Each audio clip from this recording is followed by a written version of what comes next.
All right. Peace, everybody. Welcome to I Knew Show Improve. I'm Aki El Karar. And we back. Like, we're literally back. Well, I'm back. I'm back. You know what I'm talking about? Look. I know. It's been a long time. You know what I'm talking about? So peace, everybody. Hope y'all strong is going wonderful and filled with peace and progress, you know what I'm saying? But hey yo, so we back and we're continuing where we left off with code science, right? So, but before we get into that, look, I had to tell somebody this, like, man, I'm feeling real good because last night I got to see Porgy and Bess for the first time in my life. I, I thought I'll never see that movie. Like, because you can't see it in the United States. They got it locked up in the vault, right? But I just thought, yeah, let me see, just in case, see if I can watch it. I was able to watch it. I was like, yo. I felt so accomplished, man. It was like, man, like you grow up listening to the music, not realize that they had words to them. And then you actually get to see, man, I got to see young Diane Carroll. And dang on Sammy Davis Jr. acting his butt off in Sporting Life, man. I was like, oh my god. And then you get to see Dark then. But yeah, man, that was a good movie, man. That was really good. Now the story is what it is, but it was good, man. That was talent. And they had some talent. Anyway, so let's get to where we're supposed to be. So, in this segment or series of cosigns, we're talking about the area of law, right? But peace, Nestor Leg, and peace, I Knew Radio, and peace, Emily Kira, and peace, little Firestarter. But we're in the area of law now, you know what I'm talking about. So that's what we on. So that's what we gonna be talking about for, a couple of strongs, So yeah. Let's get it going. Okay. For those that don't know who that is Thurgood Marshall, first Maryland Richmond to, basically, get into the Supreme Court. We just talk about somebody on the Supreme Court for study session. But yeah, I don't know if Thurgood could go on the wall. Maybe he could. I don't know. Could he go on the wall? I don't know. But yeah, So but peace, Softa Hava, and peace Akizak. Peace, Chotiafe, or El Leon, So yeah, man. All right, now, regardless of what you may have been told, expect at all times to be mistreated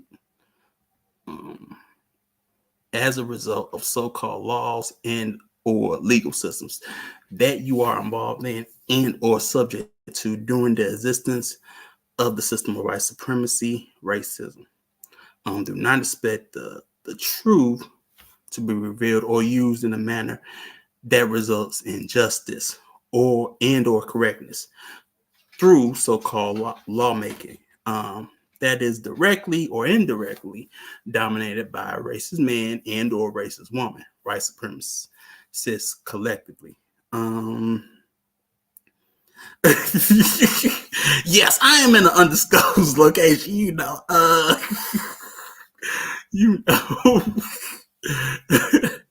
I got warrants, but yeah, I'm in an undisclosed location. So yeah, but at best, expect only the expressions of so-called concern or sympathy. with this one, I mean, what's good about, the area of law is it's going to be, in a sense, point blank period. We just gonna say it like that, right? Especially when Neely Fuller Jr. is actually breaking all of this stuff down. So it's like, don't expect, the dominant society's legal system to work in your favor, because it's not supposed to. It's not gonna give you justice, and it's not gonna give you correctness. With this segment, it's so hard not to just give so many examples, because there are so many examples throughout the history of the dominant society in this country or on this part of the hemisphere when it comes in relationship to us. You know what I'm talking about. And we can go down the line. But what's also important in this slide is the bottom where he says, at best, expect only the expressions of so-called concern or sympathy. And man, you see it. I mean, if you see what no one of that society trying to really give justice or correctness, but what they are concerned and sympathetic, but don't unchange. Just, yeah. Oh, I'm concerned. This is a travesty. Yeah. I didn't know that happened. What, Tulsa?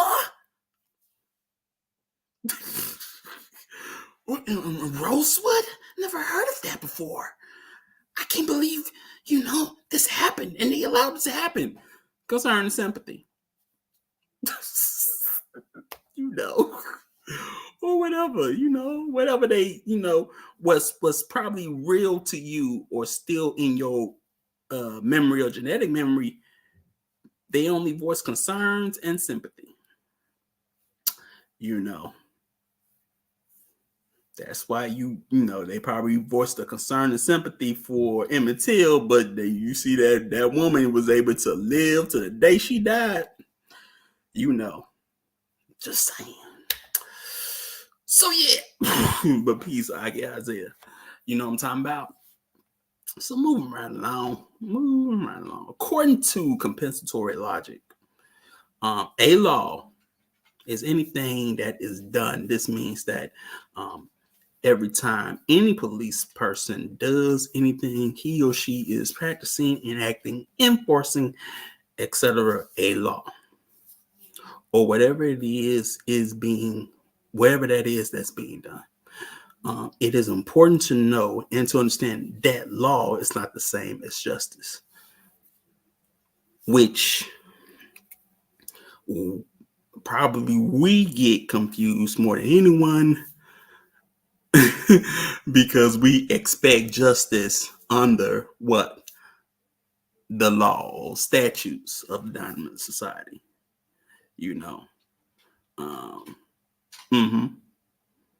So that sort of tells you that, a law is anything that is done. But when I also think of law, and when we look at, law as we in our new look at it, love for Allah's wisdom, if law is anything that is done, what I think of, Genesis, I'm talking about when y'all said, let there be light. Law, that's done. Let there be a separation between, between the waters and done. So in this compensatory logic, you see what law is something that is actionary, and what it was good. See, thank you, Isaac. See, and he saw that it was good. He saw that the law that he enacted was good. Unlike evil. evil and good. Evil is good. See, if you ever seen that dang old movie, you know what I'm talking about. But yeah, but so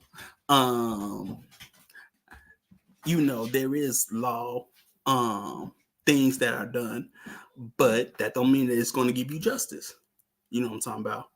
So that's why it's important. At least I think the reason why Neely put it in here, because we get confused.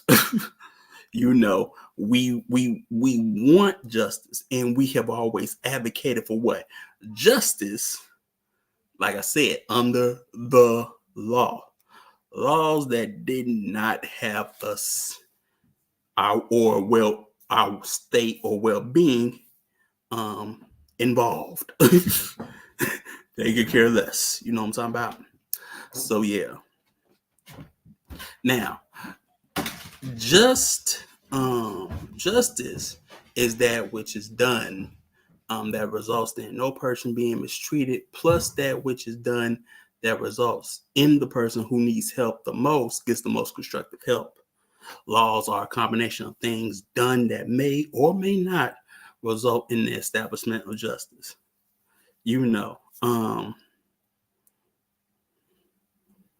From thoughts to manifestation. Yeah, exactly. Machoki Yafe. Now,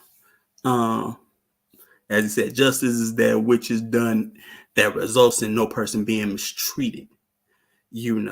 Plus that which is done that results in a person who needs the most help gets the most constructive help. That gives you justice. But laws may or may not give you justice.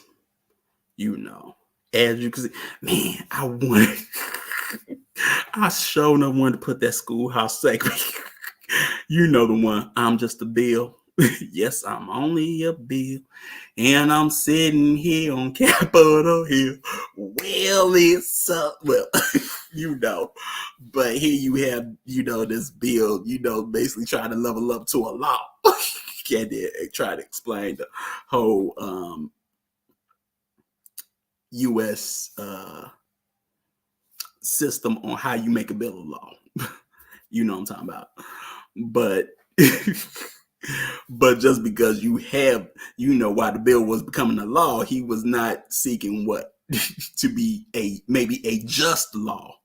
You didn't know whether it was a just law or an unjust law. It was just a bill. It could have been fair, it could have been not fair. You don't know that. You know what I'm talking about? Which that's what happens with law or statutes. They can be good, they can be bad.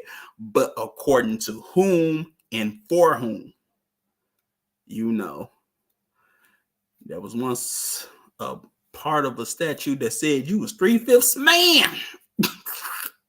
Now, how you become 3/5 of a man? But that was according to somebody that wasn't you. And that was according for somebody to say, hey, yo, we can't count them. So we gonna make them 3/5 of a man. They're animals anyways. Let them use their souls. Just saying. Just saying, Laws are only enforced by the lawmakers when in their best interest. Yeah. So now, one second. There we go.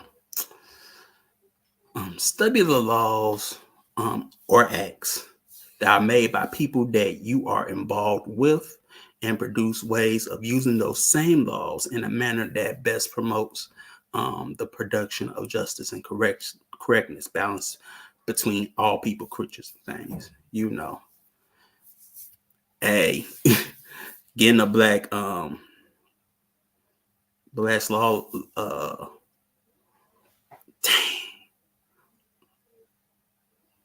Black's Law book. You may need, well, you could study that. You ever get into some legal jargon that you can't understand, but also This is why it's important to study the law that or commandments, statutes, that Yah has given, or acts. Even though that is in one of those books. I think it's in the Greek version.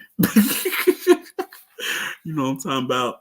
But you study the law, that were made, for people that you are involved with. Study Deuteronomy and things like that. See what you come up with. See what was needed for you. Or what you had to do. Why was it important? That's sometimes the interesting about how so-called laws and statutes and rules are created, because they're supposed to, but not always, but they're supposed to solve a problem or address a problem, solve a problem and address the solution to the problem, But yeah, think about that book, Medical Apartheid. Got you, bro. Got you. But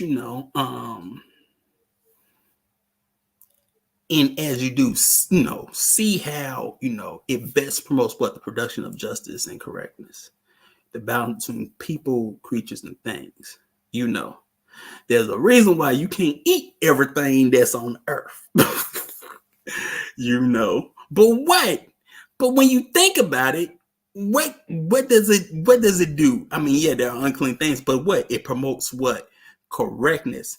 Look, Aki's asking in the chat room if you want to, he taught a class about it, So, but wait, it produced correctness, the balance between people, creatures, and things, Yeah, balance between, the killing creatures and the unclean creatures. You know what I'm talking about? If you want to use that as an example, you know what I'm talking about? So, yeah. Now, two basic goals of correct law enforcement. That is to produce justice and to eliminate injustice. And those are just two things in the book. That sounds so simple, right? Those are supposed to be the two things for correct law enforcement. Supposed to produce justice and eliminate injustice. Period, point blank. Sounds easy. Why is it so hard? Do not include all people. He also says the same consequence forever. I hear you, Salter. For sure. Now, explanation, right?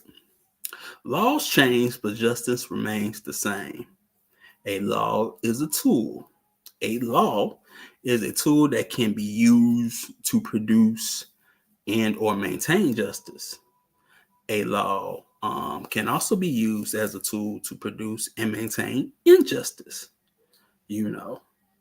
So already you see, hey, laws do change. But what's the constant? Justice, because justice remains the same. Justice remains the same like the truth, until something better comes along. But it's still always constant, folks have to give up some resources in order to achieve that. That's when it gets complicated. When you have to give up some, or you may need genetic survival. So you overturn something that didn't last for like 50 years ago, because your women were like, by body, by choice and whatnot. But then you realize, hey, this is not going to help our lasting genetic survival. This is actually killing us. But what about them? Forget them. But us, this is killing us. We're going to have to overturn that. Just saying, man. Or as you can see, dang, affirmative action got overturned. Who knew? Some people will say, these laws are supposed to, stand the test of time. Apparently not.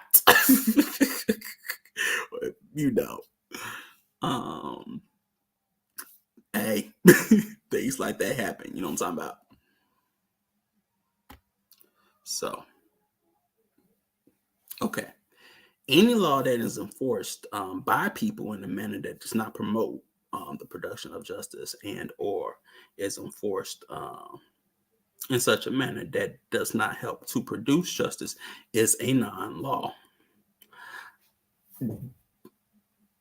This is, in a sense, the good thing about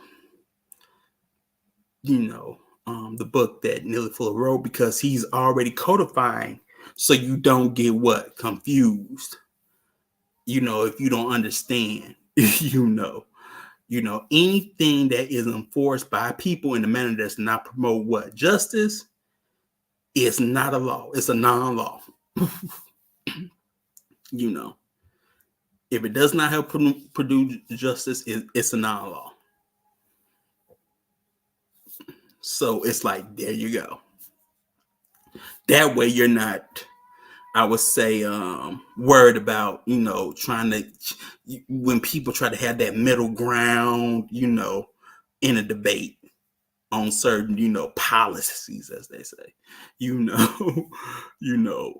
or political standpoints. No, it's either this or it's that. And if it's not that, then it's this. If it's not in this category, then it puts it in that category, period, point blank. You can't debate about it, So, yeah. Now, any person who enforces a non-law is acting as an outlaw, and should not be allowed to enforce any law.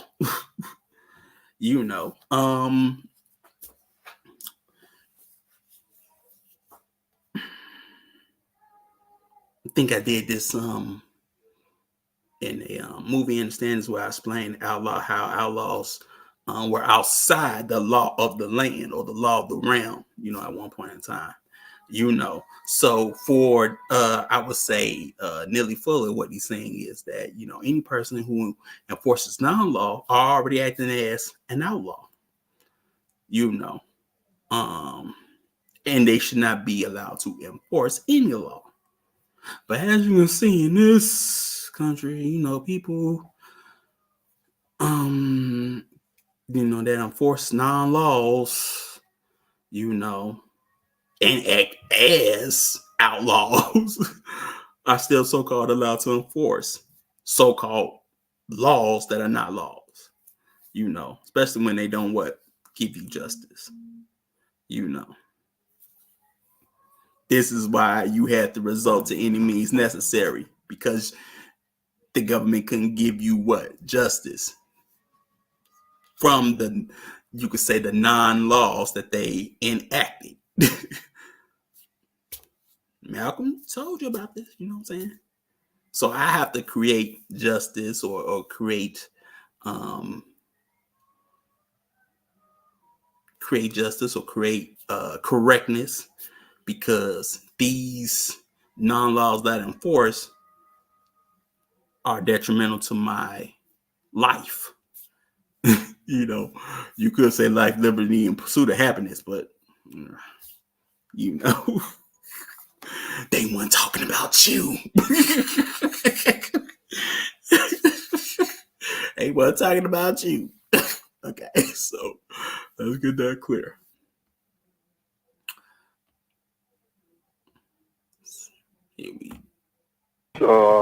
I kept reading articles all down through the years, going way back to the 1910 and whatnot, looking at old newspapers and whatnot, headlines, talking about police brutality.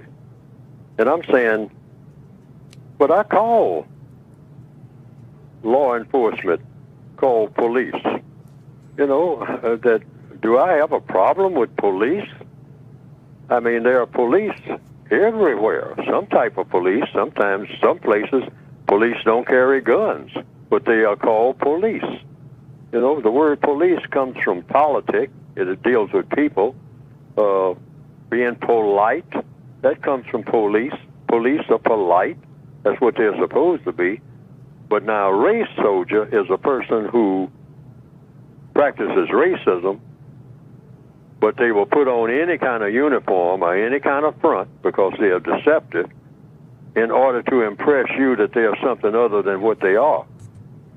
So a lot of white supremacists go under the label of police, so that when they do something they shouldn't do, you say, well, the police did this, the police did that, the police came here and tore up my house, and all like that. Well, now, if that person is a white supremacist doesn't have a label other than white supremacist. And when they are armed and in uniform like that, they are race soldiers. That's how I invented that term. So I say, oh, that's a suspected race soldier that tore up my living room looking for drugs, all right, under false pretenses. That's a suspected race soldier. I can't even call him a race soldier because that's name calling. But I'll say he's suspected. Suspected by whom? He or she. Suspected by me, because the way they went about doing it, they acted the same way that the white supremacists would act.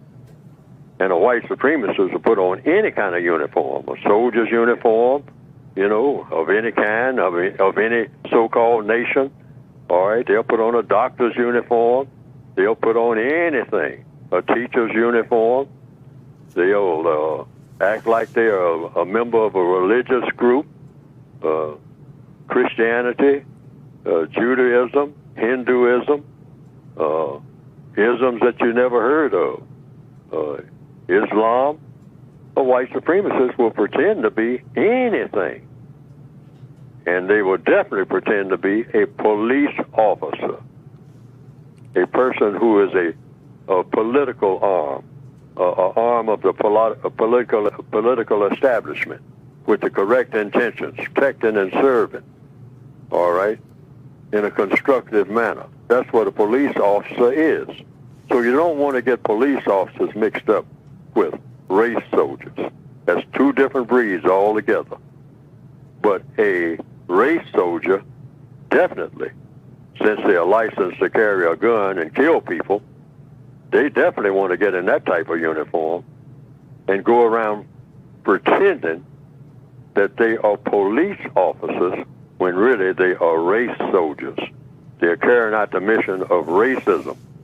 Because the only purpose for even being a member of a race is to practice racism. And what is racism? Racism is mistreating people on the basis of color and or non-color.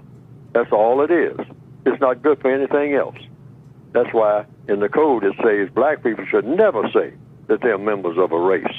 We're forced to say that we're members of a race, but under oath, if you're asked to give your opinion of your status and say what's on your mind, you should say, in order for the record to be straight, I'm not a member of a race.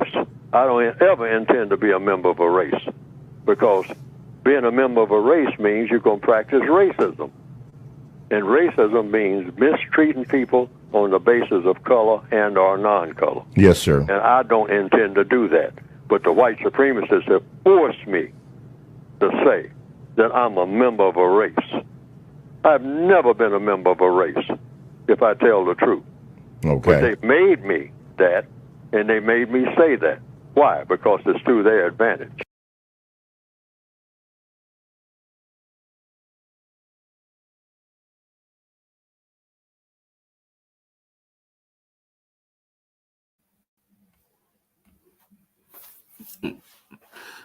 Isaac said, this makes me think of Muhammad Ali when he said that there is a bunch of snakes coming at him. Should he figure out which one is poisonous and which one is not, or should he avoid them all? Oh, prayer version. Right.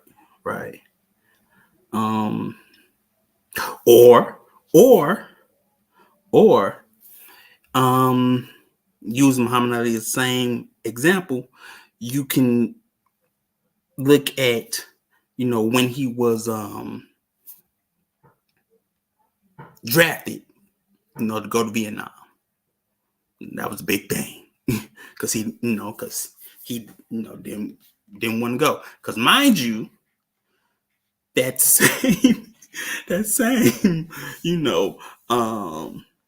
government or a government body or militant government body said he was not fit for military service at one point in time because he was too, well, I wouldn't say dumb, because but we just say by their standard, he was considered too. He was too dumb, in that sense. He was too dumb. He was not learning enough to be fit for their military service, But then all of a sudden, some people, kick some dust up in Vietnam, and then they say, hey, I can't remember what his first status was, but they kicked the status up from that. I think it was something else to 1A. Yeah, my dad used to say 1A was a big thing. I mean, you fit to go. When they said, he was not, liable, but all of a sudden, what did he say? Why should I go, fight, fight for a society that doesn't give me justice in the country that I'm in? You my opposer when I want freedom. You my, but yet you want me to go fight for people I don't even, fight against people I don't even know, and they don't land. You trying to tell them what to do? It's like, it's sort of the same thing. What you're saying, Mike, is that, I was just using Muhammad Ali as still a primary example, because what he's still talking about justice and how it's incorrect for him to wage war or wage violence on somebody that has never harmed him. Or for people, or for a society that has been incorrect and unjust towards him and people that look like him. That's another thing, but same thing. So anyway, but that was Neely Fuller, what I'm talking about, telling us the difference between, police and race soldiers, and that's why he coined the term, So now, if a system produces injustice, then the rules that maintain the system are incorrect. Even though these same rules, if used to maintain a system of justice, would be correct rules, white supremacy racism is an incorrect system that promotes injustice. Any person who willfully helps to establish, maintain, expand, and or refine a condition of white supremacy, or who, if able, does not at all times strive to speak or act against the condition, is a criminal and or an agent of criminals. So this helps in a sense to show that in a sense that you can't use a Band-Aid to cover up a gangrene wound. What I'm talking about? Or putting a Band-Aid on a severed limb. It's like, if you have an unjust system, you're gonna and the thought is to create so-called just laws, but the system is still in place, and the main function of the system is to produce injustice. You're not going to get, you're not going to get correctness, and you're not going to get justice under the system, because it's already ingrained and built for what? Injustice. you know uh Look, gotta use the Malcolm X movie again. Like you said, if the Emancipation of Proclamation was authentic, we would not have a racial problem. If the Supreme Court decision to desegregate was authentic, we wouldn't have a racial problem. If the 13th, 14th, and 15th Amendment was truly authentic, we would not have a racial problem. Yeah. That was my go-to movie at one point in time. Especially when I was a kid. That was my go-to movie. So, yeah. So, but it also clarifies, for those to basically that's also, trying to basically help establish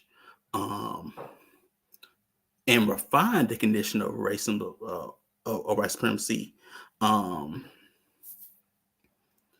but not always. They still criminals, man. Or agents of criminals. You know what I'm talking about? That's something you gotta, pay attention to. This also makes me think of the show that Chief did when he spoke about the Negro question, speaking about how to deal with all these free blacks. You mean them? Let us do wisely with them, Akizat. That's where my mind is going right now. Let us do wisely with them.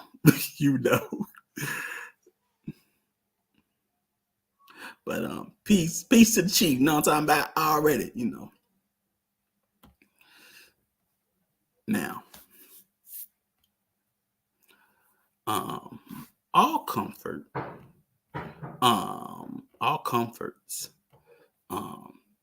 that come to any white person as a direct or indirect result of the practice of white supremacy, racism, all comforts are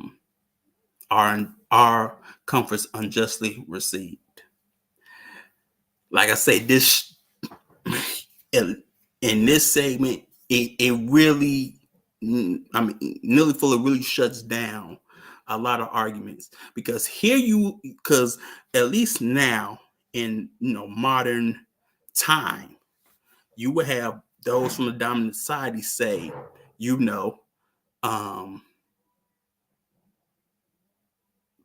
because I didn't participate,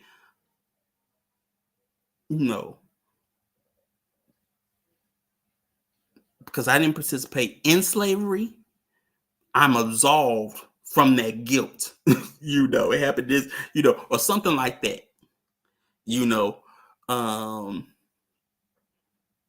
Or whatever. They'll make that statement. But what? They benefit from what? The comforts of racism. I'm not a racist, but yeah, you benefit from what? The comforts of that were unjustly received through what? Racism, white supremacy. But yeah, you say you're not a racist, but yeah, you still benefit from the comforts of it. So this was so beautiful about this passage is because it period point blanks tells you, that shuts off their argument.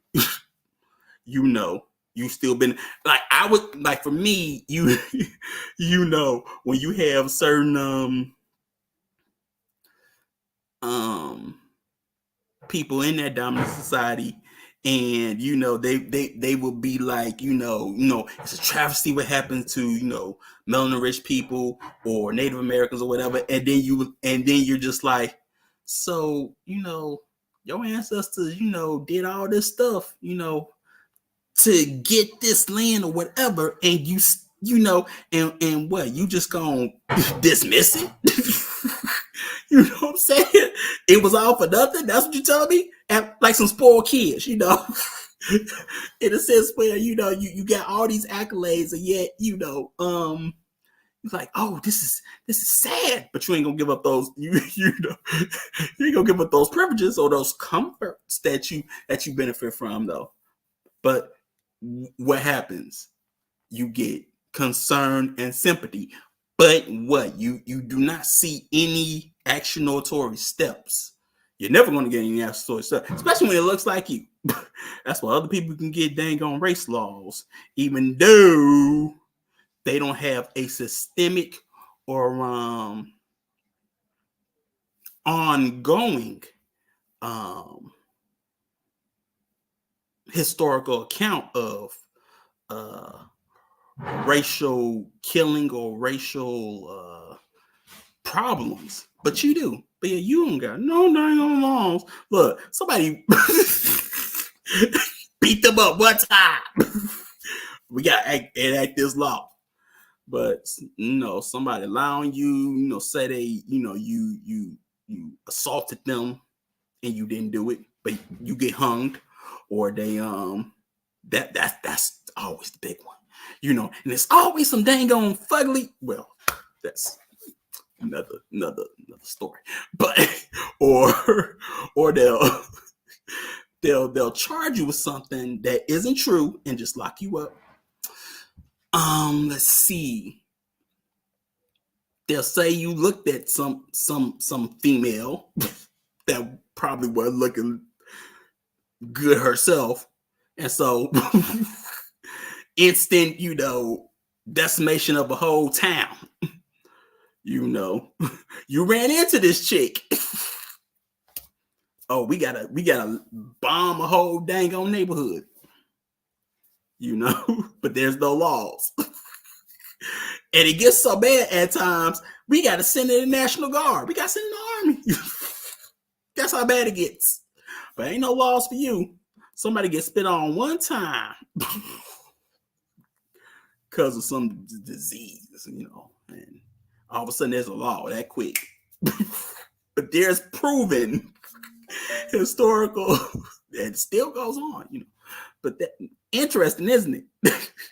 What would you say to people who will point out that Black folks also profited from racism? Should they enjoy anything? Then you have to say profited how? Profited from, profited how? How did they profit? And then show me how. Show me how they profited. I could tell shoot, I can tell you,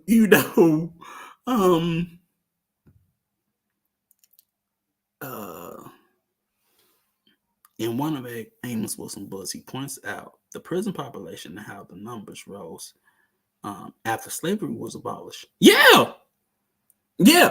See, I can say you jumping the gun. You started jumping the gun. I didn't want to talk about that till the next one. But yeah, that did happen. But that happened for a big reason. It happened for a big reason. It instantly. Well, see, that's next Strong's lesson.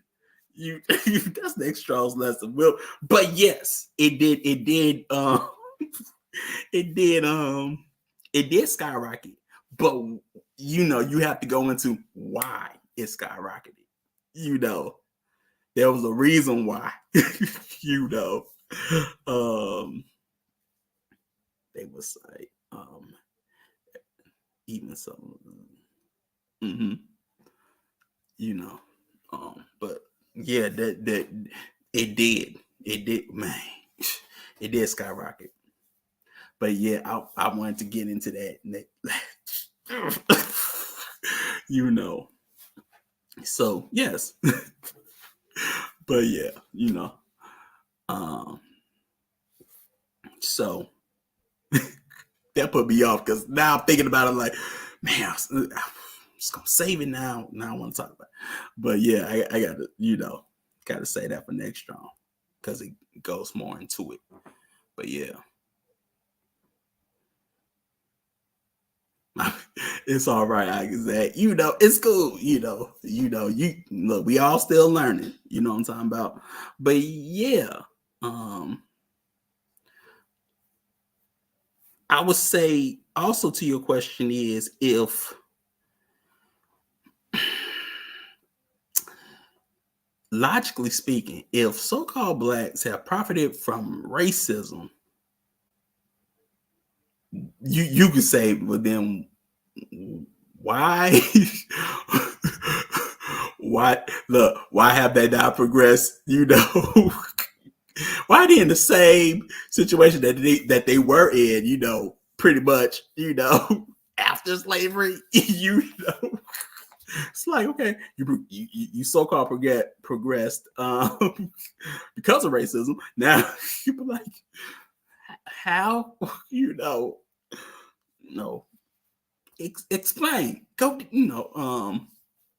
What do you mean by that? That's where you gotta really question people about that. Because you can see where other people have benefited, in this country, in a sense. You know what I'm saying? You can actually see, as far as economically, socially, geographically, and things like that. There was one time when non-melanin rich people lived in the hood just like you. Then they were able to get out. Then you gotta ask, well, how were they able to get out and you weren't? Just something, and make it look so dang on easy at that. What happened? There was a point in time when they made up the population, the majority of the population of the jail. Then all of a sudden, you do. Why is that? And it ain't for the same reason. Well, it is for the same reason in a sense. It is for the same reason. That you were locked up even after slavery. It pretty much is. Pretty much. So yeah. Okay. All white people who practice racism, white supremacy, directly or indirectly, are equal to each other in their practice. This is because each individual act of racism is interrelated with all other acts of racism. This means that all white people who practice racism in any form are equally as guilty as those white people who practice racism in all forms. So, this is a good one. So, for some of those, well, if you know somebody, why do so many want to get next to those who are white, but those who are white don't want to get next to them? Speaking about moving.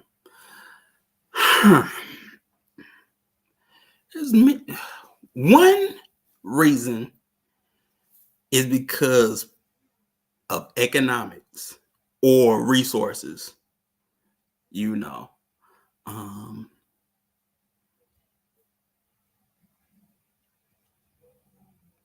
In certain metropolitan areas, you have in that area a food desert. But then all of a sudden, where you have gentrified neighborhoods that were a food desert at one point in time, all of a sudden you see when they want, white people in, what they start building? Whole Foods. Man, look, like where my dang, Papa Roo ain't here. But like there's a Whole Foods like in Chicago, like where my where my grandparents used to live.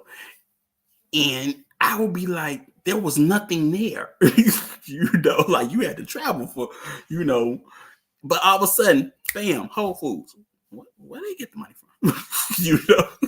But like it just sprout up overnight. You know what I'm talking about? But yeah, it's many reasons. It's a gang of reasons. Some of them dealing with psychologically or socially wanted to be close to power, or as you brought up, Amos Wilson, they out their minds. They're literally crazy. That's why they want to be next to that's why they want to be next to him, or like I said, economics and things like that, or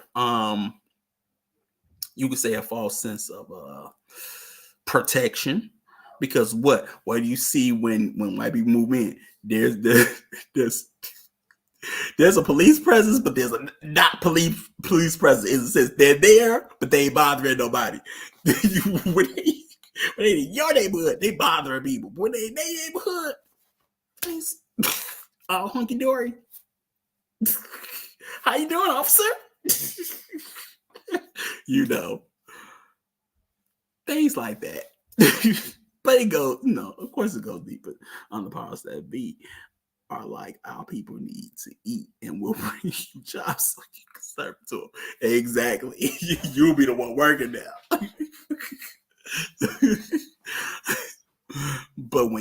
But you know what? Also, keep on bringing up Amos Wilson, but Amos Wilson said he told you, if it came to feeding your children or theirs, they're going to pick their children all the time. And I don't blame them. And he said it like that, man. He said it like that. So, hey,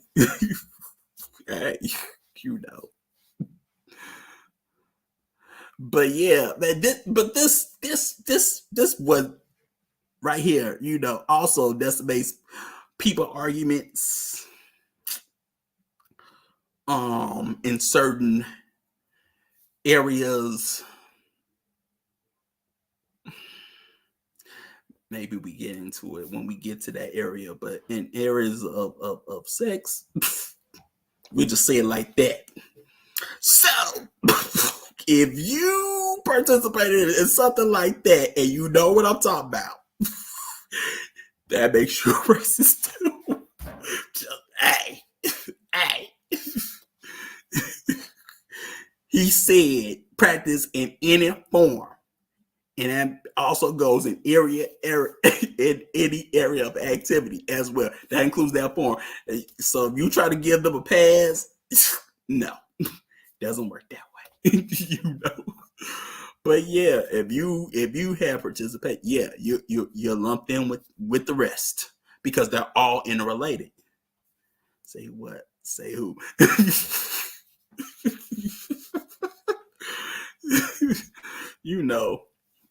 Those race players, or what they call race play.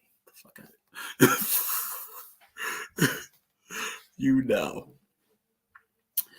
But yeah, man. So,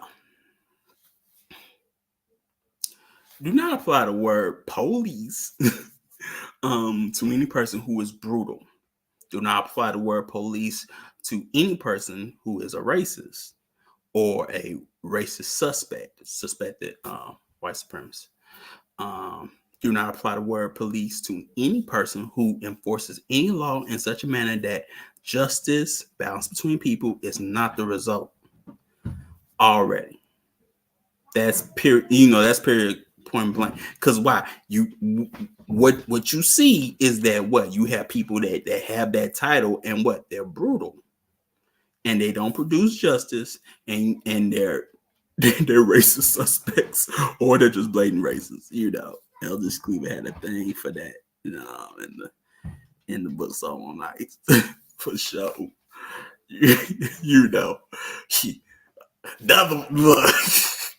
Another one. Does he go up on the wall? We put him on the wall. I don't think we put him on the wall. Or do we? Does he go on the wall? See, but yeah, I was thinking about that whole black image today. So I just, who do you put up on the wall? Like, for real. So, okay. Instead, use the term law enforcement officer to any person who is said to be directly or indirectly assigned to enforce the law, including any law that is in effect correct or incorrect. Every person in the known universe acts as a law enforcement officer because every person is at times enforcing some form of law. And that's true. We can say the law of equivalent exchange. I mean, there's many laws. The law of equivalent exchange, the law of reciprocity, the law of thou shalt not kill, or steal, or commit false witness against thy neighbor. But those that ain't your neighbor, oh yeah, that's okay. That's okay.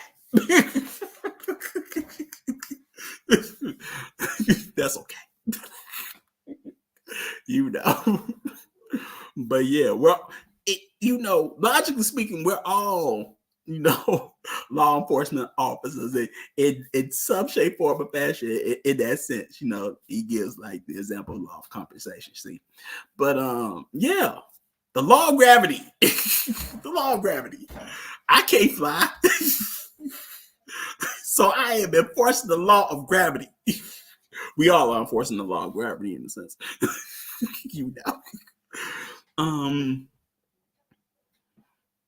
So one need to understand their God to understand what law they will be enforcing.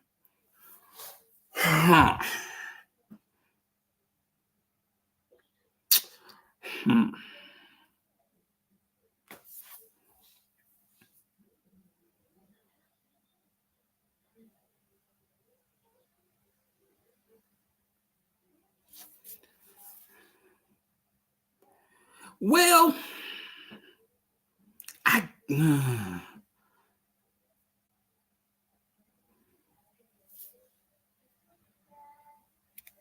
in a sense, yes. In a sense, no. And the only reason I'm going to say that is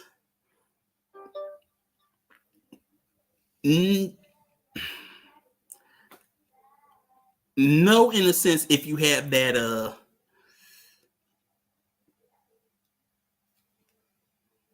basically that Holy Spirit in you, or where you just live it out, but yes, in a sense, when once you understand, who your Elohim is, then you can understand the great importance for the laws that they place down, that you will be enforcing, for clarity, in a sense, but then hey, yo, Chief, I said the same thing. Like, just quick, do we put him on the wall? Like, I was like, nah, I don't think we put him on the wall. Like, for real. But, so we tell some people, some people probably put him on the wall. I don't know if I would. I don't know if I would. Oh, Kwame Ture, do we put him on the wall? He goes unsung. Kwame Ture, aka Stokely Carmichael. He goes unsung. Do we put him on the wall? But yeah, that's debate. That debatable. Something to talk about. Now, it is not possible for any person to be a police person, police officer, policeman, or policewoman, and at the same time be a racist. Yes. Stockley what? Yeah, the Stokely Carm. I don't think that's how you spell his name. That looks like Stockley, but Stokely Carmichael, aka Kwame Ture. Yeah. does he go on the wall? You know, I'm just throwing names out there. You know what I'm saying? You know, like I said, I was thinking about Black Image, and I just think, who we put on the wall, or I probably know who I would put on my wall, but I can't say that for everybody. You already know Dr. John McCline is going on the wall. You already know that dang Amos Wilson's going on the wall. And up top is probably gonna say Hattiesburg.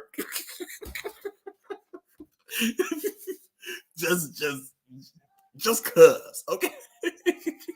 You know what I'm talking about. But for real, like you already know Dr. Bill's going on the wall, shake. That's just my wall. But hey,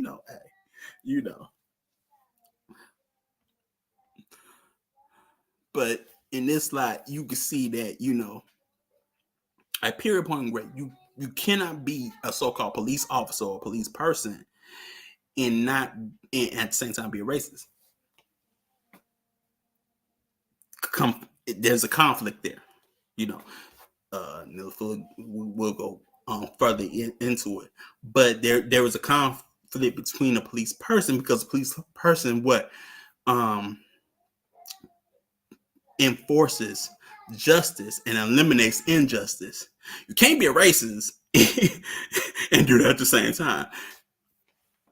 Thus the conflicting of terms.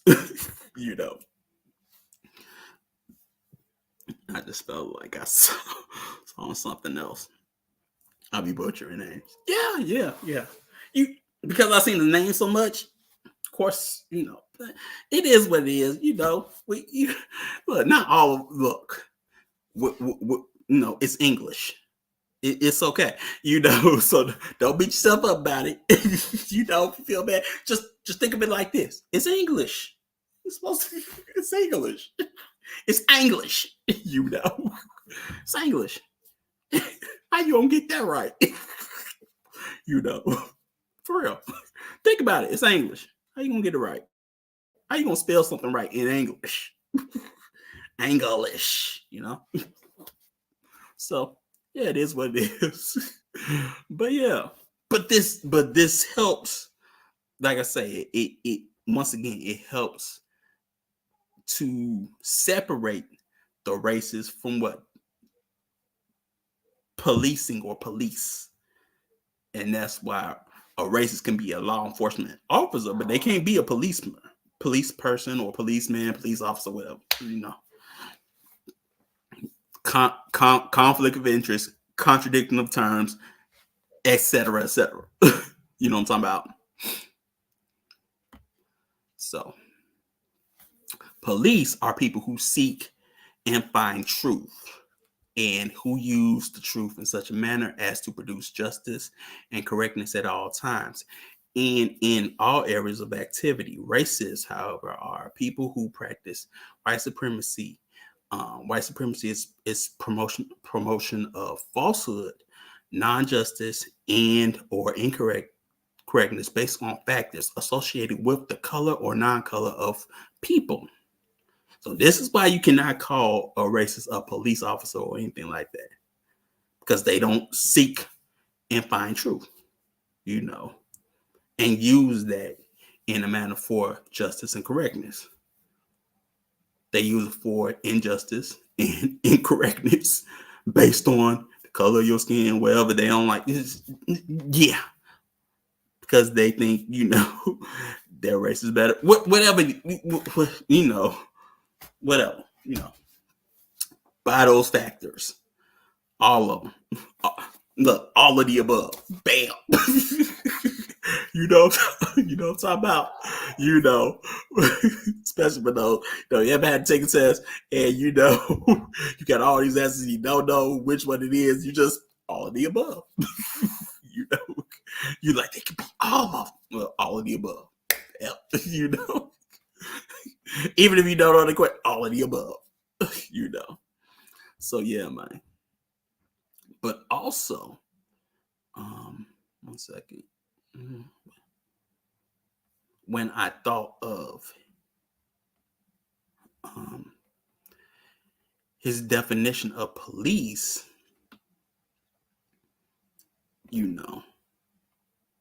I thought of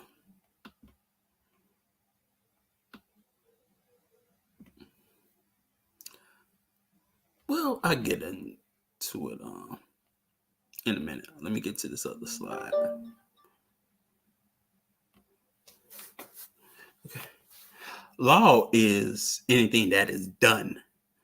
A police person does not do anything in a manner that helps to produce or maintain non-justice. Therefore, in any known universe in which justice between people does not exist, there is no evidence that police exist. What does exist are law enforcement officers. So, yeah, by that definition,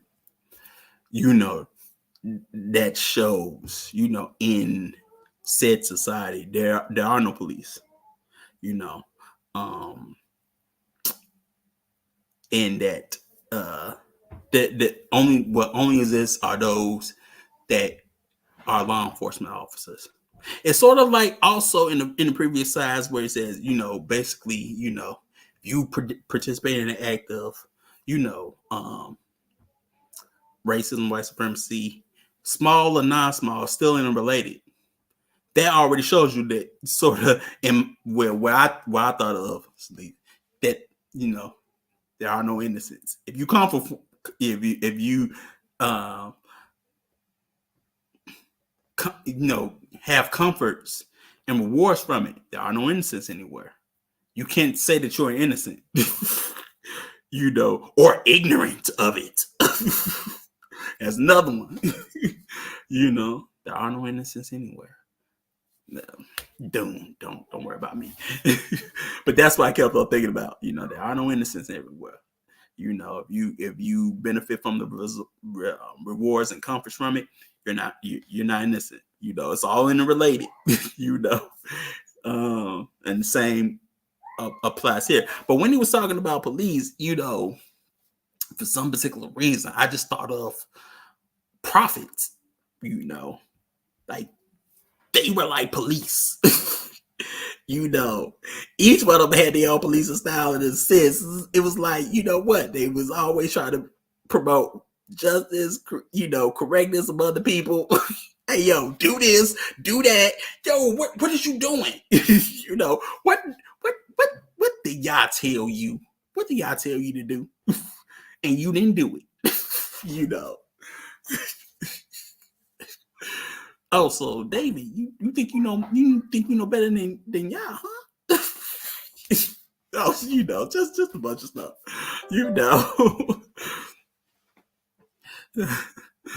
Since you turned your back, then that. But since you turn your back on y'all's gonna turn his back on you. They always, cease to do evil, learn to do good. Follow the commandments. Turning over stuff in the square and whatnot. But what? That's policing. That is policing. If I want to use, those stories, at least in my head, it's policing. So yeah, that was one thought I had, but yeah.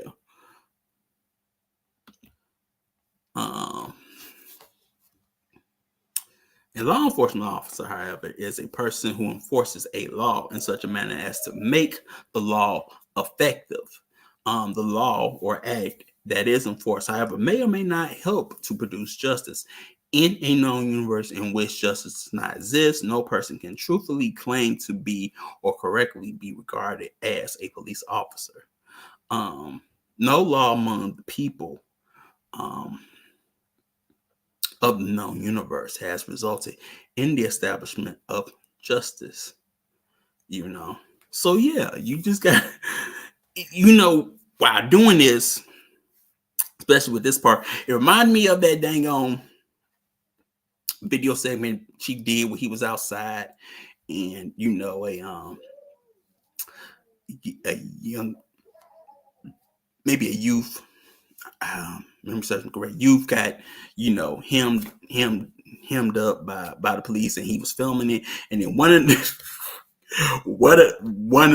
you know, law enforcement or race soldiers goes up to Chief and says, "What? Enjoy those hot dogs." Clown. Yes, he was a clown.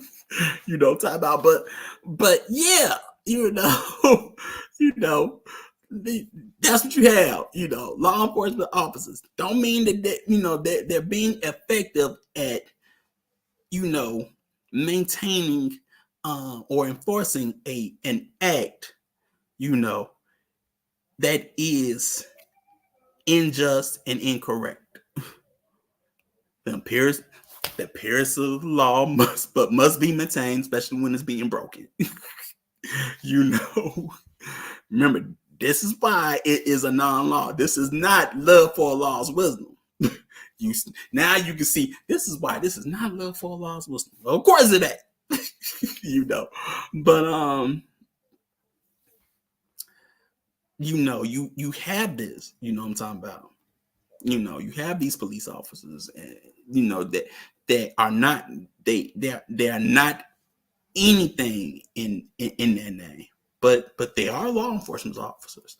And when you look at laws and look who makes them and things like that, they can be just and unjust. But that's why he separates, which is good. Neely Fuller separates, you know, between police officers and law enforcement officers. You know, like another example of probably a police officer is Omar. Like when she did that thing on segment or Ramadan segment, and he talks about Omar and how, you know, Omar would, you know, walk the streets at night, and then that single mother was just yelling at him and being all, you know, ratchet, you know, but nevertheless, you know, in spite of all that, Omar helped her out, you know, even though she was talking, you know, greasy about him, even though she didn't know she was talking greasy about him, he still, you know, upheld, you know, what he was supposed to do. You know what I'm saying? But yeah, I thought about that as well as you know, being police officer and whatnot. But yeah. And the difference between law enforcement officer and police and the police officer in this sense.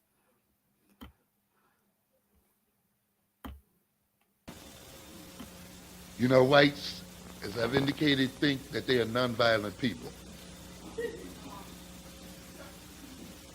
They will measure their levels of physical violence with black levels of physical violence. And as I said, they run a statistical game. And they'll often get away with it because people associate violence with physical interaction. You see, so we talk about violence and automatically we think of murder, killing, you know, physical attacks and assault and so forth. But you see, when you're in power, there's another form of violence available to you. And when you're in power, you can call it by other names because power gives you the right also to define. And the power to define manipulates people's consciousness and blinds them to reality. And therefore, the ruling classes can appear to be even effeminate, nonviolent types. Wouldn't hurt a fly, but are yet the most violent people around. Because we cannot discount psychic violence. The violence against a person's mind. The violence against a person's perception of who he or she is. The violence that occurs from depriving a person of wholesome and healthy experiences that motivate and that provide the foundations for their healthy mental, social development as persons. violence that motivates self-hatred, violence that motivates alienation from the self and from the other, violence that destroys initiative, that destroys persistence, that destroys the capacity of a community to organize itself socially and politically to act in its own interests. Violence that motivates many people then to engage in the self-destructive acts of drug addiction and other addictive forms of behavior. This is the most utter and the deepest violence of all. For often people can survive and respond and bounce back from physical violence.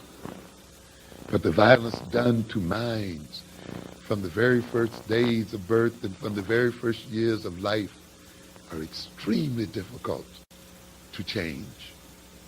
As a psychologist, as a person engaged in therapy, you come right up against the fact that it's usually those first 2, 3, 4, 5 years that are still working in a distorted personality. Those first 3, 4, 5 years that have driven a person insane, made them neurotic and maladjusted. And sometimes it takes almost another 3 or 4 or 5 years to even begin to get them on the path to healthy adjustment and behavior.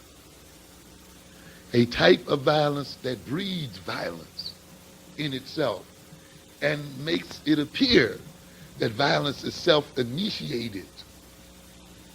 And it's the type of violence you see that whites have visited on blacks so that they can stand back and say, we are not hurting them, we are not killing them, they're doing it to themselves because they've hidden the foundational violence, and that is the violence against the black consciousness and the black mind in such a way then that it expresses itself as black on black violence.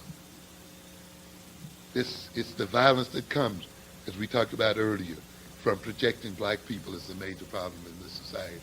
And this type of violence creates a sense of vulnerability and insecurity, a sense of dread and a sense of threat. It is this kind of violence that makes us wonder as black people if we are not slated for genocide. It creates then in us a state of mind, an offended sense of justice, an offended sense of self-image, self-esteem, self-confidence, a sense of powerlessness, a sense of incompetence, a sense of the inability to influence and control our environment, a sense of not being respected, a sense of social and self-alienation. And it is then the coming together of this state of mind with the material and other conditions I've enumerated earlier, this underlying anger and this underlying frustration, this underlying and chronic sense of self-dissatisfaction and dissatisfaction about the whole state of the country and of the world, that a seemingly small event in the eyesight of whites, the rendering of an obviously unjust decision, serves as a spark that leads to an explosion. But they take us as fools. They think that we have not registered all of the prior injustices. They take us to think that we have a memory that does not include those injustices, and one that says, you must stop here, and we're not going to let you go any further. We are going to end the injustices that you have been visiting upon us. These people think that they have set up a system of domination wherein they can hide their injustices. Except that domination itself is an injustice.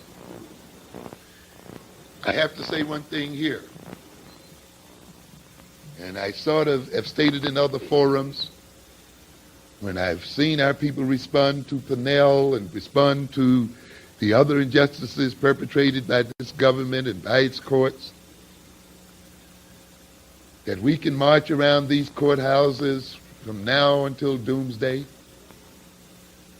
ultimately that is not going to change anything.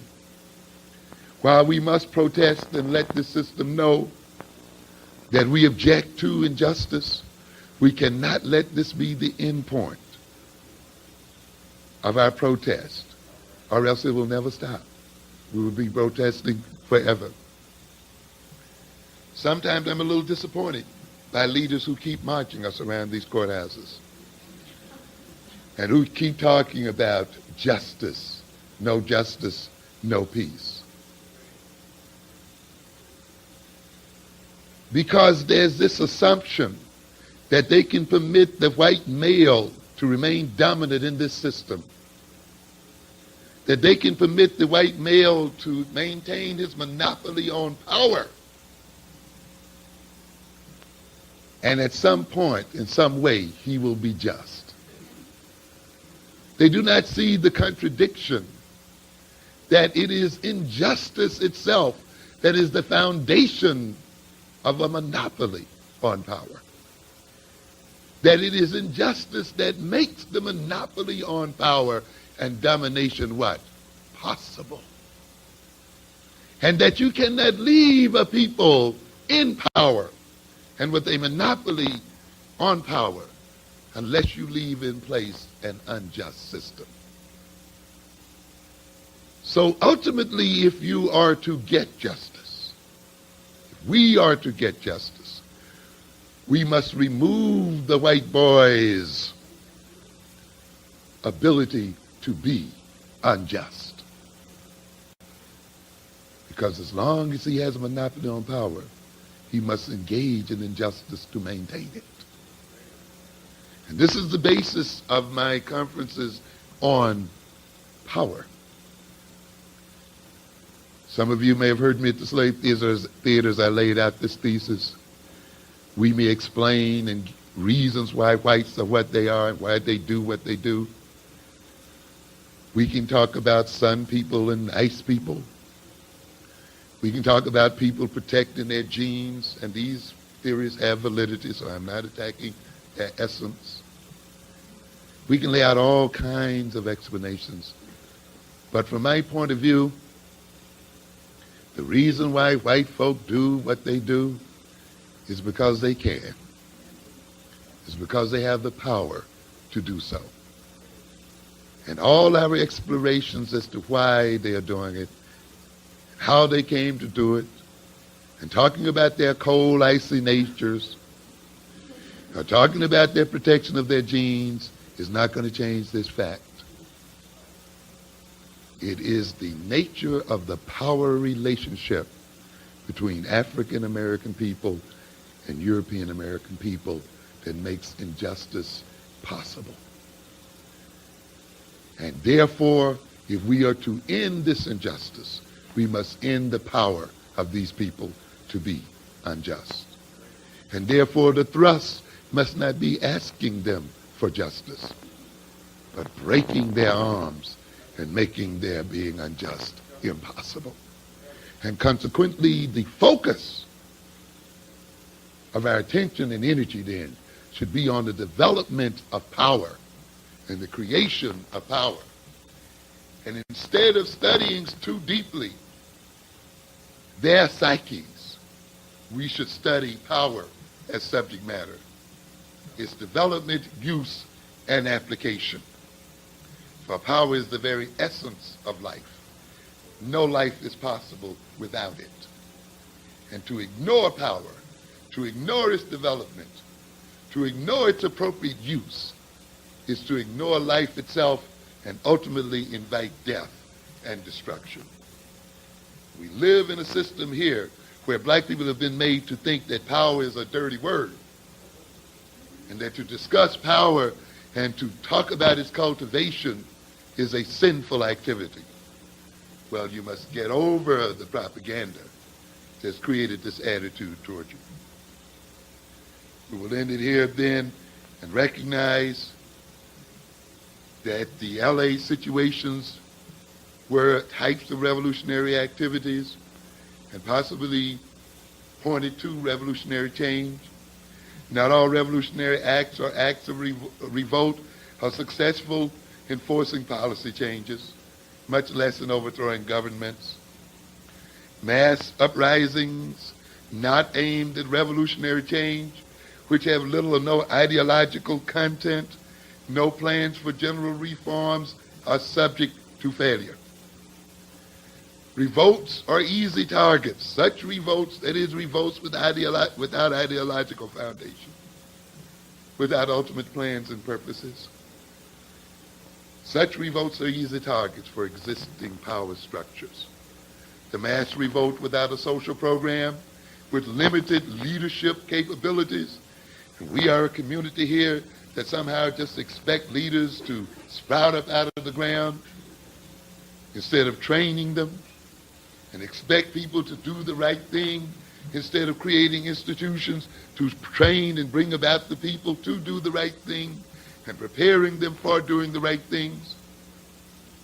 Revolts generated by people who take this approach to power will produce then leadership with limited capabilities, cannot exploit its initial victories won in the first wild upsurge of hatred and resentment, or whatever you call it. You cannot what? Capitalize. I saw some people rejoicing in the Crown Heights disturbances, thinking at last the millennium had arrived, that out of this would grow a revolutionary change in New York. I'm sorry I had to object, because I did not see the ideological foundations that would become vehicles for that change. Victorious in the battlefield, its participants can only appeal to the ruling regime to set things right, to revert to the old just ways of doing things. And we see that again. After the riot is over, we even use the riots to plead. See, we told you we were in trouble. We told you wouldn't listen to us. Those kind of riots will not go anywhere. And hoping for more of them and talking about deferment will not take us anywhere unless they are ideologically rationalized and founded. In the circumstances of these riots or these so-called revolts, without ideological foundation, without a revolutionary rationale, without revolutionary goals, and by this I mean without the intent to reverse the power relationship in the society, to remove the power from the hands of white folk and white males and place that power in the hands of black males and in the hands of black people. This is what I'm talking about when I talk about revolution. A change in power relations. But that change has to be rationalized, and it's not motivated by just spontaneous reactions or reactionary behaviors, by reactionary protests, and then by trotting out a bunch of leaders who are going to feed on that and try to provoke guilt and this kind of stuff in the ruling establishment, and tries to get the ruling establishment now to minister unto them, to take the hard task of rationalizing our relationship to those in power with sound ideologies and sound rationales, and reorganizing our relationships one to the other. Because ultimately, power is a system. Power results from the alignment of people relative one to the other. Power then involves types of relationships people have one toward the other. Ultimately then, if we are to truly revolutionize this country and truly protect ourselves as a people, we must truly revolutionize our self-concept, our self-perception, revolutionize our history, and be committed to revolutionizing our future.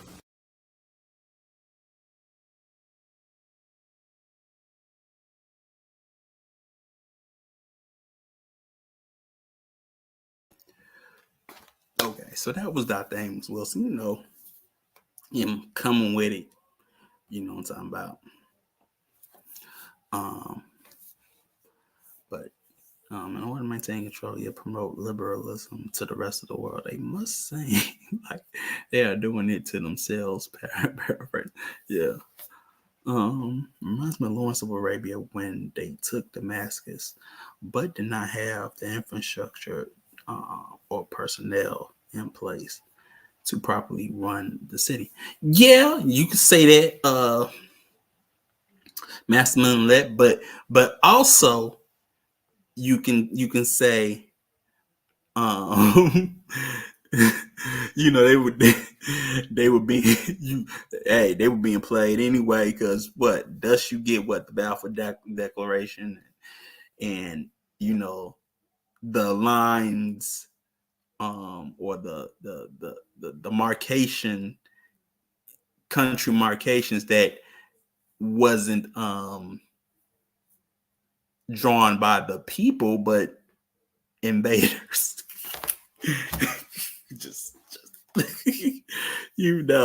all for it, they'll divvy it up, the Ottoman Empire. It's just I'm like when Chief asked the chat one time, how many of you know how to run a railroad transit system. I'm talking about wanting to tear down the system but not knowing how to build or want one. Yeah, the Ella do not carry water. What else are they good for?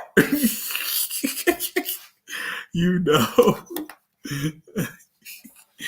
you know that was one of my favorite parts in Lawrence of Arabia. But what you had a decentralized ethnic group to begin with, decentralized ethnic group or tribal ethnic group, and then you want them to unite when they had not done that, since Muhammad put the band together. We're just saying like that. But yeah, all based on emotional reaction opposed to a planned revolt or revolution. Yeah. Or even the folks who be saying we don't have any power and just adapt to the world too. Yeah. So this comes from Deuteronomy. One second.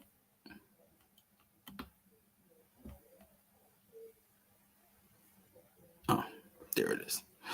But this comes from Deuteronomy 30:16. For I command you today to love the Lord your God, to walk in obedience to him and keep his commandments, decrees and laws. Then you will live and increase, in the Lord your God will bless you in the land you are entering to possess.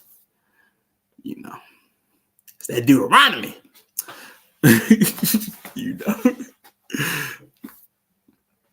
But then you also have keep this book of the law always on your lips, meditate on it day and night, so that you may be careful to do everything written in it. Then you will be prosperous and successful. But as you can see, doing that, what does that make you? A law enforcement officer. See, even in Joshua 1:8, you see what? Enforcing the law, by meditating, on it and keeping it on your lips. You're still enforcing it, and thus enforcing it, you become what? Prosperous and successful. You know what I'm talking about.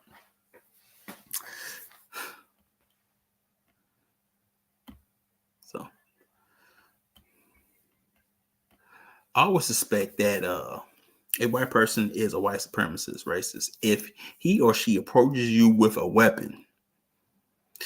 As long as white supremacy exists, expect to be maimed, killed, or falsely accused by any white person who confronts you by presenting himself or herself as some form of law enforcement official, police person, sheriff, constable, investigator, soldier, etc. Thus, be wary of people that try to stand their ground. Florida. Protect their castle. That's nothing depending on what state you're in. Beware of those race, those suspected white supremacists that do those type of things, because they're being unjust and incorrect. I was afraid for my life. Really?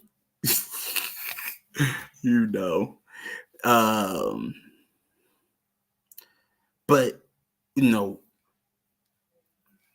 going through these next few slides, what made me also think of also is when she was telling the story of how he was in the park, and a person just walked up and called him the N-word.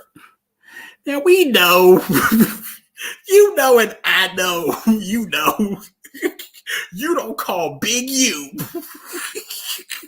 ball crushing Big U, no derogatory name, and don't expect to get washed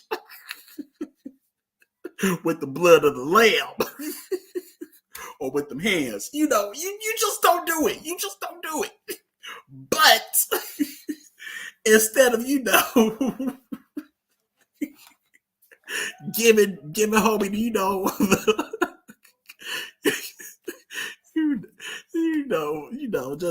just instead of acting accordingly,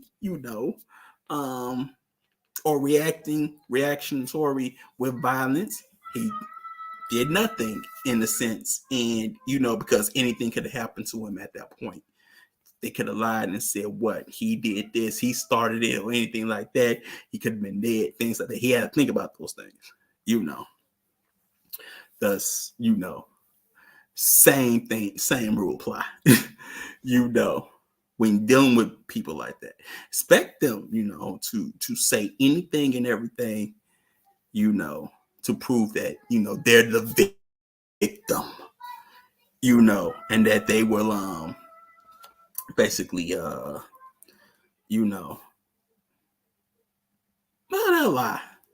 But we already know that we got a history of people lying. Well, people lying on us. You got a history of that. That's why well,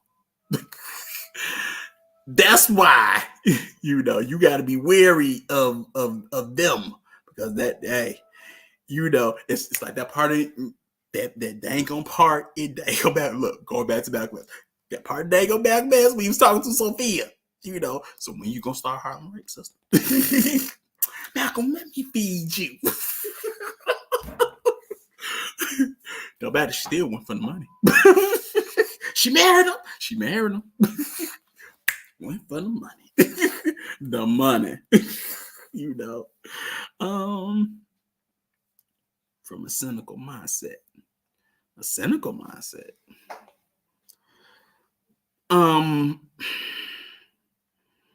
I wouldn't say cynical.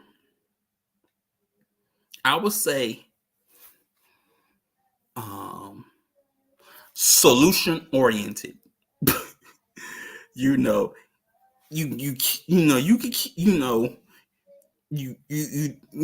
want to keep your head on a swivel, but you want to also make sure that your solution oriented to where you're keeping yourself safe at all times, no matter what. Like boxing, protect yourself at all times. You know what I'm talking about. But yeah, I would say it like that.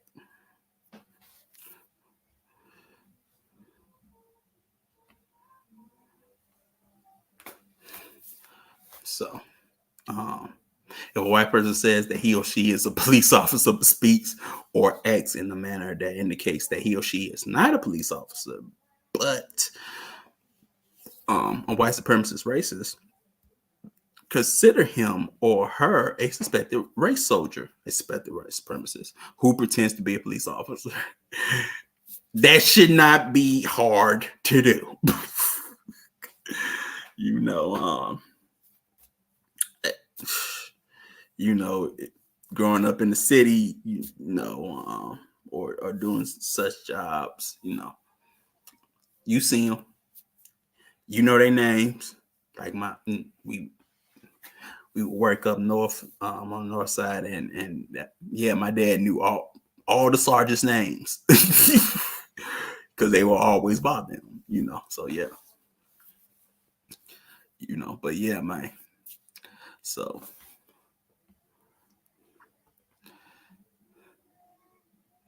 But also, I would say, like again, you separate the word police officer from race soldier or racist white supremacist. Again, he fully hammers that home. You know what I'm talking about? If confronted by a suspected race soldier, do not do anything to make that officer believe that you would not comply. Everything that you say should be yes, sir, or yes, ma'am, or no, sir, no, ma'am, and always do what you are told to do. This may be met with with debate. Say that with debate, but let's keep going. Be courteous and do your best to be cooperative. Avoid doing or saying anything that would give them an excuse to legally do bodily harm to you. Keep in mind that during the existence of white supremacy, racism, any white person who is able to be a racist, white supremacist, probably is one. You see, there's no middle ground. Like I said, there ain't no innocence anywhere, man. If you're able to be one, then you probably are one. You just ain't been found out yet. And we can name a few. Man, yeah, sure enough. The Chief did bring up Dago. Mel Gibson. Hey, who didn't like Mel Gibson? Thunder, Mad Max, Beyond Thunderdome, and Lethal Weapon. I'm getting too old for this. Oh, see, I can't quote movies like I'm supposed. Do you really want to jump? Do you wanna? Yeah, come on. I can't. But then what was? Yeah. Well, I'm not gonna say it, but yeah, So, bam.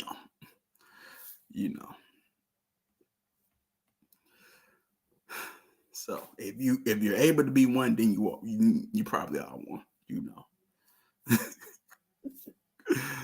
Now, do not pretend that you have power in this situation.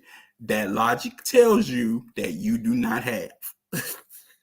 Do not mistakenly believe that you can exercise your rights or show your so-called power by not cooperating. You are going to lose. The record shows that. That's just, it's about just message. Because there's, there's always that one that wants to talk and act like they have power and they want to exercise rights and this and that and be uncooperative. And then what happened? They get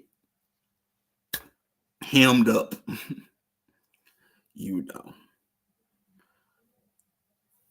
But that goes with what the record shows that. So what would be the solution? Just roll over and take it.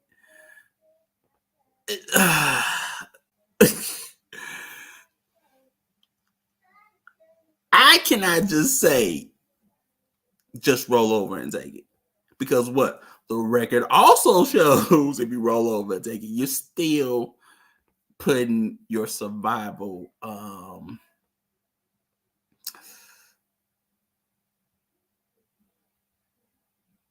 in that person's hands.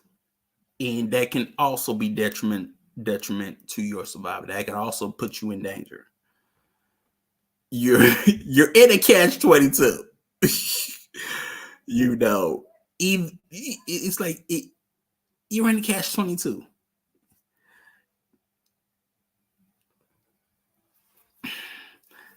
Leave it up to the individual. What would you do with that situation? You know. But how racist are you? Yeah.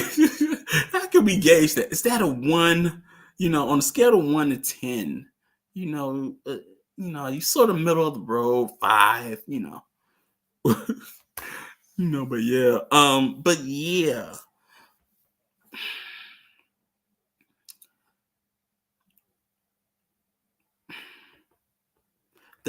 The solution would be the one that keeps you alive, really.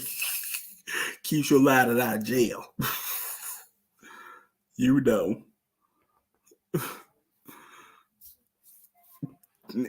It's something even I battle with, what would be the right solution. But I sort of know which one I'll probably choose. So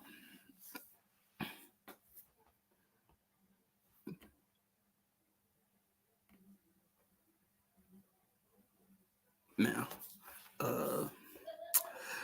during the existence of the system of white supremacy, racism, justice does not and cannot exist. Period, point blank. Message. If it's during the or the Matrix, so basically should one go down swinging for the fences.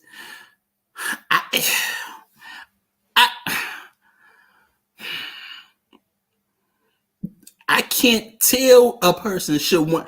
That's up to you. If you want to.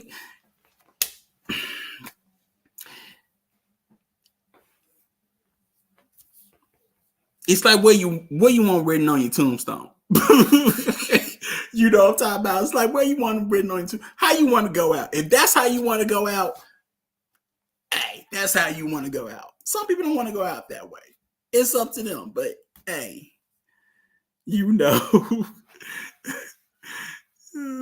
if you want to go out swinging, go out swinging. You want to swing for the fences, swing for the fences. If you want to bunt. You want to steal home. Or steal base. Yes, Matrix. During you can liken this to the Matrix because the system was in place. There was no justice or correctness in the Matrix. Because it couldn't exist. Because it wasn't real anyway. But yes, for you, I can say yes, Matrix. There you go. There's your movie. Bam.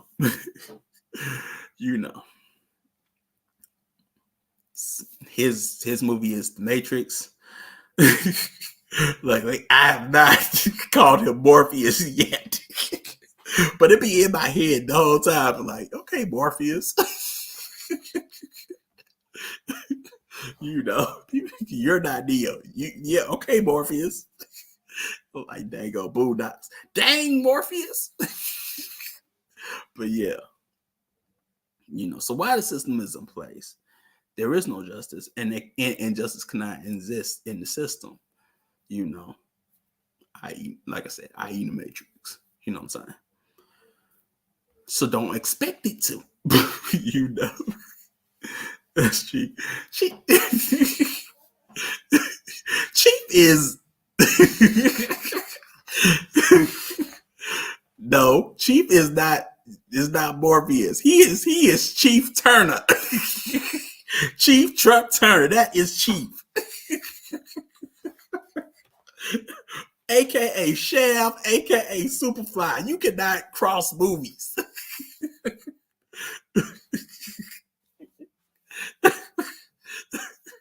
He is Superfly, Dago, Black Caesar, the Mac, Black Dynamite. Those are all him.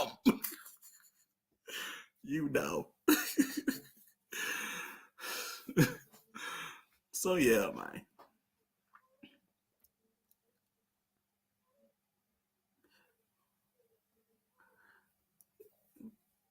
Yeah, well, shoot.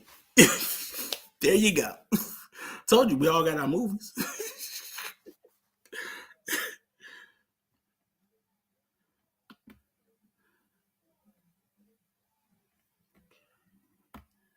This word with caution. The laws do not necessarily produce justice. Yes, that's it. Yes, that's a flat statement. That's either true or false. Laws, there are a lot of laws, but laws change. But justice remains the same. Now, you can put that slogan into your mind. Laws change, but justice remains the same. Now, a law is what? Anything that people do is a law. I mean, you know, when you do it, and people do different things. So that doesn't necessarily mean that justice is being produced. Okay. Because you have to have, then you go to the definition of justice. A law really is anything that is done. Anything that is done is a law. If you pick up a pencil, that's the law of picking up a pencil. If you're driving a car, that's the law of driving a car, because there are certain laws that govern driving a car. Now, I'm not talking about traffic stops and all like that. I'm talking about just driving the car. That's a law. It's a law. Anything that is done by a squirrel, by a bird, is a law. Why? The bird is doing it. The squirrel is doing it. But justice is balance between people, which means what? Guaranteeing that no person is mistreated and guaranteeing that the person that needs help the most gets the most constructive help. Now, that's an absolute. But laws do not necessarily produce justice. Okay. Laws, which is that which is done, either will produce justice or they will not. You can have laws that don't produce justice at all. It does just the opposite. It works against justice. That's why, you know, when they had laws that said that, you know, black people sat on the back of the bus, was that justice? Well, people would say that, it's the law. So laws are associated with justice. So if you say that something is a law, you automatically got justice. No, you don't. That's why we had to have a compensatory definition, which is what I came up with one that I think will stand the test of time in the 1990s. I came up with one in the 1980s, balance between people, but that was very thin. That was weak. What do you mean, balance between people? What does that mean? But later on, in the early 1990s, I said I have to put some flesh on those bones of balance between people. So I came up with one that I think will stand the test of time, and if anybody comes up with one better, I will adopt it. Yes. Because we need a concise, razor sharp definition for the word justice. And that is, I came up with one in the two parts that we have, that I present in the textbook for victims of racism and on all the programs. Justice is guaranteeing that no person is mistreated at any time in any area of activity, and guaranteeing that the person that needs help the most gets the most constructive help. Yes. And having given it that definition, that's a huge goal to strive for, because justice, according to all the evidence, does not exist anywhere in the known universe. Known universe, yes. Right this minute in 2018, because justice exists. Doing justice requires the cooperation of the persons who are powerful enough to do what is necessary to produce it. Now, who are the persons who are powerful enough right this minute on the planet when it comes to the subject of racism to do justice, or when it comes to any other subject? They are, unfortunately, people who practice racism. Racism, yes. They are the most powerful people on the planet. those white people, not talking about all white people, I want to emphasize that, but those white people who have chosen to participate in the practice of racism, which is white supremacy, are the smartest and most powerful people on the planet Earth in the year 2018. Now, that statement is either true or false. I say it's true based on what? Based on evidence. And they are in position, the people who are powerful enough to practice justice or non-justice, or the people who believe in and who practice white supremacy. And you're going to have their cooperation if you're going to get it right now, because they're the most powerful people. You have to have their cooperation, or they have to go, and in the process, in order to have their cooperation, they have to go out of business as white supremacists. Okay. So that's what makes the task so difficult. Yes, sir. Okay. Because they're the most smartest, most powerful people on the planet. So we have to come up with a code that will change that situation. Okay. Either by persuading them to change, or, logically speaking, by we have an all-out war in which they are the losers, or they exterminate all of the people that they have under them right now. Because if the white supremacists decide to get rid of all the non-white people on the planet by killing us, they are powerful enough to do it, according to all the evidence, right this minute. And then they'll have the whole universe to themselves. All right? But they won't have white supremacy, because white supremacy will have gone out of business, because it's just like you're not in the poultry business, killing chickens for people to eat, unless you got chickens. I mean, that's just self-evident logic. If you're running a poultry business and you raise chickens, you feed them, you house them, you see to it that they are healthy, then you kill them and you eat them. But if you kill them and eat all of them and all of their eggs, what will you not have? You will not have a poultry business anymore. So it's the same with the system of white supremacy. And why did I interject that? It's because some black people say that the white supremacists are aiming to kill all of the black people on the planet. Well, if they kill all the black people, all of the non-white people, shades of black people, black, brown, red, yellow, and have nothing but white people left on the planet, they'll be out of the business of white supremacists, because there are no non-white people in existence. We'll be gone. Now, people have asked me about that. Well, what if they're planning to do that? I say, so what? You keep planning on putting them out of business as white supremacists, and replace that system with a system of justice, so that no people, non-white people or white people, are mistreated, and all of them, white and non-white, get the constructive help, underline the word constructive, that all people should have, which is how, logically speaking, it should have been in the first place. Okay. Before racism was ever invented. But if the white supremacists decide right today and announce they're going to kill all of the non-white people on the planet, what should the codified response be? Go to it. Do it. Why? Because you tell them to go ahead and do it. Go ahead and do it. They'll say, if we go ahead and do it, you'll be gone. I say, well, that's right. If you do it, because you got the muscle to do it. But you won't be fighting us. You'll be fighting whatever put us here.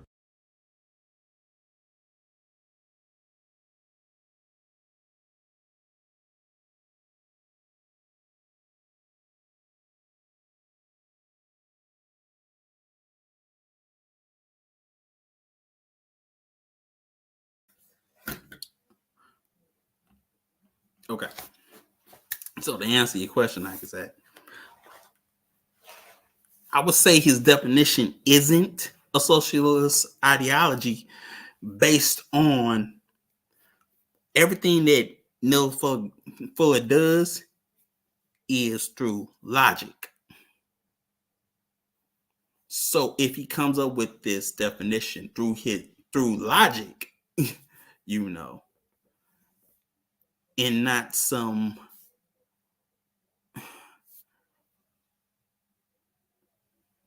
Western ideology. It's sort of like, you know, like Dr. John Henry Clark would say, you know, we had, you know, socialism and things of that nature before you called it that, you know. So by that also reference, you can't say that he's going through a socialist ideology, because that was created by somebody else and they just named it that, and they didn't look like you. But that's what they call their ideology. And also I would say that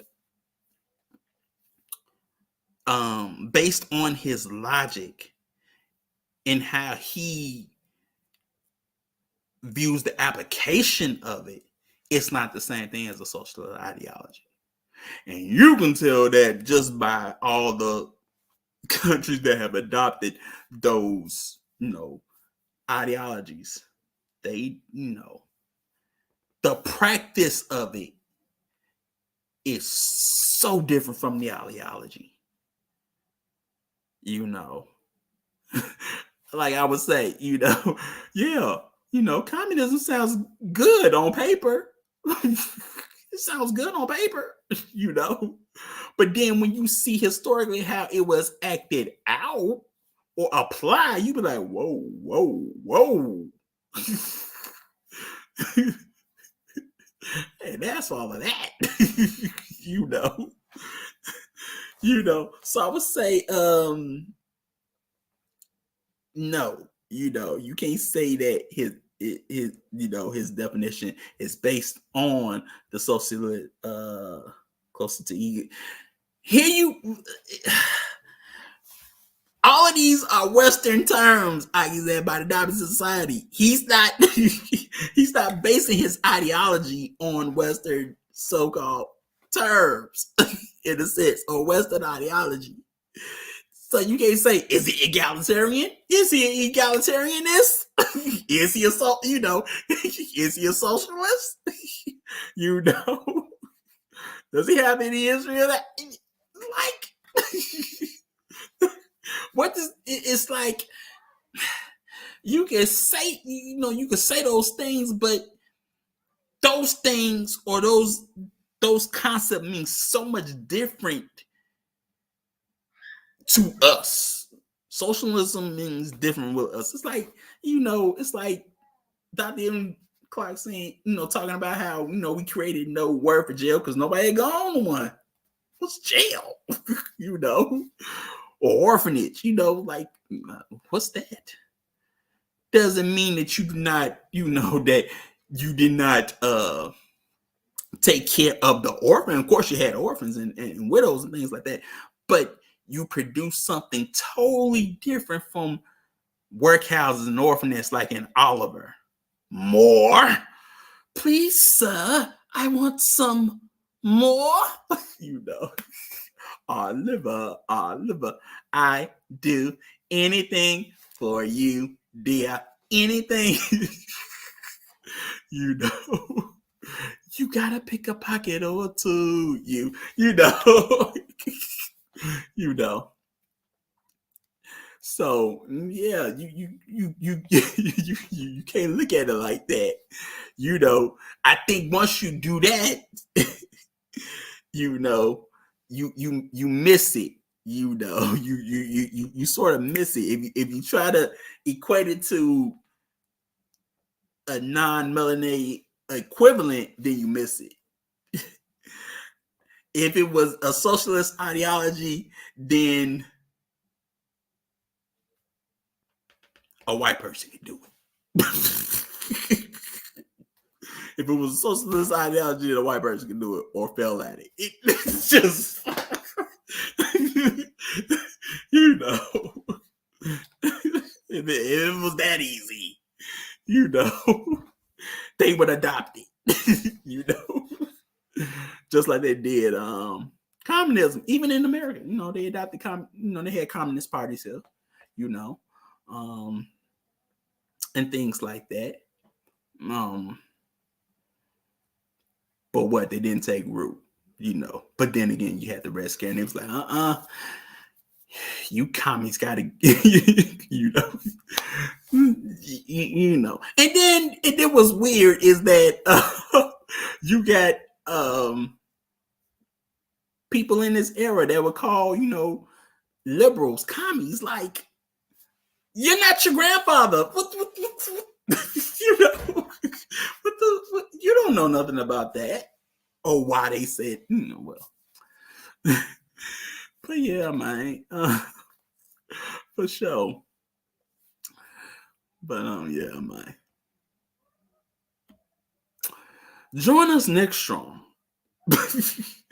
Join us next strong as we will continue the area of law, but since Aki Zach gave spoilers, we're going to be talking about incarceration. That's going to be the next one going in that area of law. We're going to be talking about, jail and incarceration and things like that.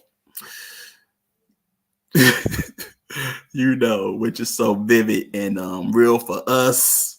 That's not, which they like to put us in, even though we don't make up all the criminality and you know the whole spiel. So yeah. Let me see if I can get it. Cause I promised you. So you want to excuse me. Where is it?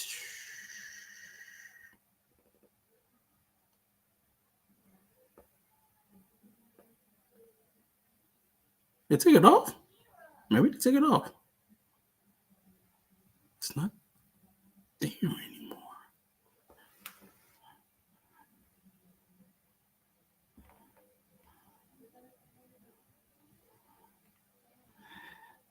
I can't even see.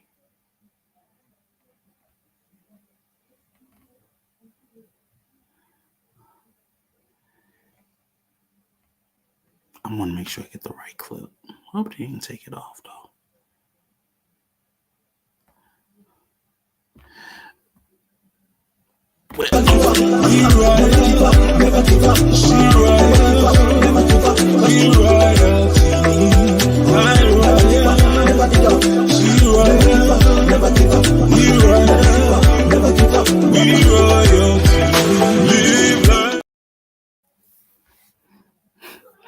So, yeah, coming up in August, which is next month, right around the corner, we have the Honey Retreat. It's going to be in that NOLA, that New Orleans, you know what I'm talking about. We're going to have fun, and like Chief got something planned, and it's going to be a doozy, you know what I'm talking about. Also, we have Honor Fellowship tomorrow, and we have Midday Affirmation. Also, Chief y'all podcast, you know what I'm talking about. He came out, with Proverbs 31, part 2. You know what I'm talking about. I would say, Proverbs 31 has been, at least in my summation, very enlightening and therapeutic. Because I don't know what it's like to have a woman in your corner like that wants you to win. Just saying. Like I've always like we all want that. Like and usually it's the girls we see that, hey, Chief right, we do wipe them girls up quick. Or we get mad at the ones that do like, he beat me to it. So gotta go back out into the woods and hunt. Man, he took that red-haired deer. That could have been mine. Slow on the draw. But yeah, Proverbs 31 has been very enlightening. And if you do, have a Torah or a Tanakh. If you like you said, if you read through Proverbs 31, yes, the alphabet is right on the side. The letters are right on the side, so, but it has been very enlightening, you know what I'm talking about, with part 1 and 2, man. Like, for real. I've enjoyed it. I've enjoyed it. And like I said, it's therapeutic. So, hope I'm not. Yeah, I should not be missing anything else. So that's what we got. So I will see all y'all next strong. Give thanks, everybody. I appreciate you. And I'm done. So give thanks, everybody. See y'all next strong. Peace.